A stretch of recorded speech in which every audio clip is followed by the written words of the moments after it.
welcome to Through the Panel. In this episode, we are going to examine Jacques Tardi's It Was a War of the Trenches. Let's get started with some context.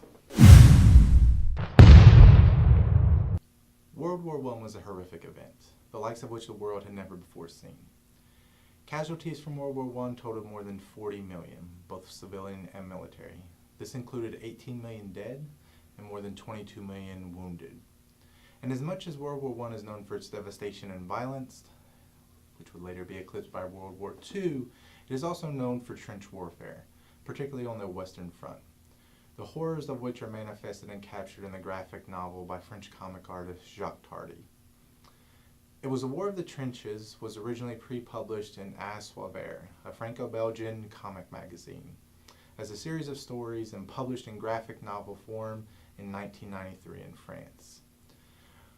Selections of the stories were also published in Raw, a comics anthology by Art Spiegelman and Francois Mouly, and by Canadian publishing house Drawn and Quarterly.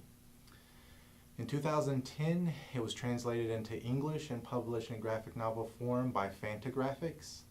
And in 2011, it received 2 Eisner Awards for Best Reality-Based Work and Best U.S. Edition of International Material. Now let's take a dive into the story. It Was a War of the Trenches is not a story about World War I. Rather, it's a story of man's suffering, pain, agony, told from the French perspective.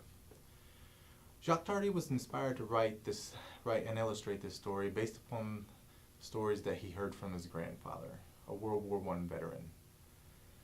There is no central character in the story, and Tardi is not interested in rehashing historical events. Rather, he states that the only thing that interests me is man and his suffering, and it fills me with rage. This is our history, Europe's history, in the 20th centuries. The century of industrialization and death, born in Sarajevo.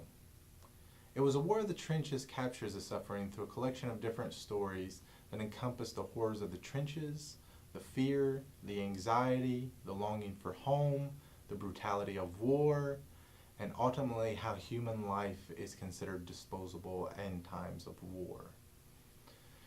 This is clearly an anti-war graphic novel, and as you read the story, it is clear, as Tardi states in the foreword, there are no heroes, there is no protagonist in this awful collective adventure that is war, nothing but a gigantic, anonymous scream of agony. The art in this graphic novel is inspired by photographs from the period provided to Tardi by archivist Jean-Pierre Verny. Tardi was captivated by the photographs that he saw of French and German soldiers, all of which he thought exhibited the 100-yard stare.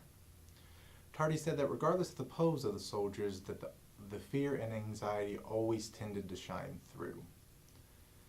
And his artwork perfectly captures that fear and anxiety.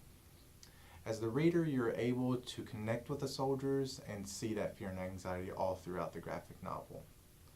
The black and white images at times are very disturbing, but they relay what Tardi wants his reader to take away from this graphic novel, that ultimately war is brutal, unnecessary, and useless.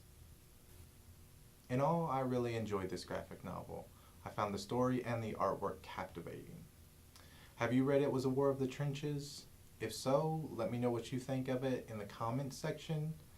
If you haven't, be sure to check it out along with Jacques Tardi's other World War I graphic novel, Goddamn This War. Don't forget to subscribe, and I will see you next time on Through the Panel.